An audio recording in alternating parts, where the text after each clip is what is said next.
हरे कृष्णा।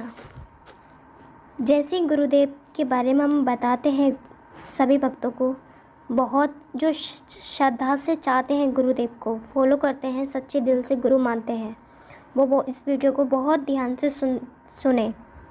गुरुदेव से कैसे कैसे प्रश्नोत्तरी होती है। कुछ भक्त ऐसे प्रश्न पूछते हैं जो उनको नहीं पूछने चाहिए। अभी कल एक भक्त ने पूछा, लेडीज़ ने, कि गुरुदेव मेरी उम्र है 20 वर्ष की और मेरे हस्बैंड की उम्र है 50, तो हमारे संतान नहीं हो रही है। गुरुदेव ने बहुत कड़क जवाब दिया। इस जवाब पे आप कमेंट करके बताएं गुरुदेव ने सही कहा या गलत कहा। गुरुदेव ने और उस पत्नी ने बोला, उस लेडीज़ ने, कि मैं अपने पति से तलाक डिवोर्स लेने की कोशिश कर रही हूँ और लेना चाहिए या नहीं।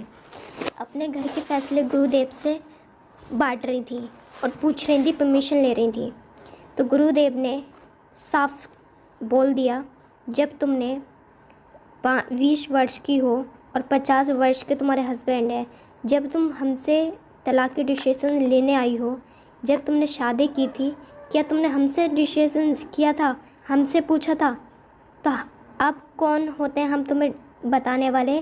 तुम्हारे घर के मैटर में, तुम्हारी ज़िंदगी के मैटर में हम कौन होते हैं बताने वाले?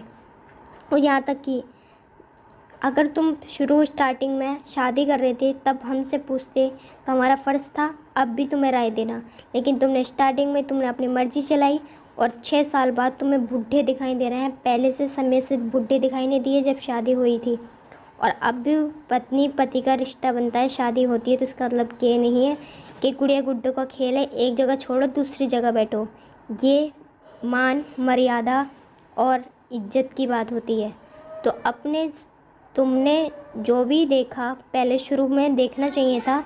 अब डिवोर्स देकर संतान नहीं हो रही है तो अपने ले सकते हो, किसी की गोद ले सकते हो या भगवान से प्रार्थना करो। बहुत से भक्त अपने संतान को पाने के लिए ना जाने कितने तप करते हैं, ना जाने कितनी तीर्थ यात्रा करते हैं, लेकिन भगवान के बल पर कुछ भी करो, भगवान का भी उसकी मेहनत बेकार नहीं होने देते।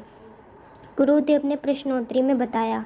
और अभी दूसरे व्यक्ति का प्रश्न हुआ कि मैंने 30,000 बीघे ज़मीन दारू के लिए बेच दी और 20,000 ज़मीन मैंने अपनी पत्नी के नाम कर दी। तो बहुत ज़्यादा खुशी हुई और ये बोला कि मैं दारू छोड़ना चाहता हूँ, बहुत ज़्यादा बर्बाद हो चुका हूँ। तो गुरुदेव को बड़ी प्रसन्न खुशी हुई कि कोई है जो अपनी मर्ज़ी से दारू छोड़ना चाहता है, समझाने की ज़रूरत नहीं है। फिर भी गुरुदेव ने समझाया और उसको सही राह, सही दिशा दिखाई और पत्नी का भी धन्यवाद करा। गुरुदेव ने उसका हौसला बढ़ाया कि 20 बीघे ज़मीन कम से कम अपनी बचाई तो अपने नाम कराकर, क्योंकि शराबियों का दिमाग का कुछ नहीं पता। जब 30,000 बीघे ज़मीन बेच सकता है तो 20 क्या चीज़ है उसके आगे। 30,000 बीघे ज़मीन 3 करोड़ की होती, कितना पुण्य कमाता, कितना करोड़पति था वो, लेकिन करोड़पति से रोडपति हो चुका वो। गुरुदेव ने ऐसे प्रश्नोत्तरी होती हैं जो गुरुदेव को बड़ा दुख भी होता है और बहुत मुश्किल भी हो जाता है प्रश्न देना।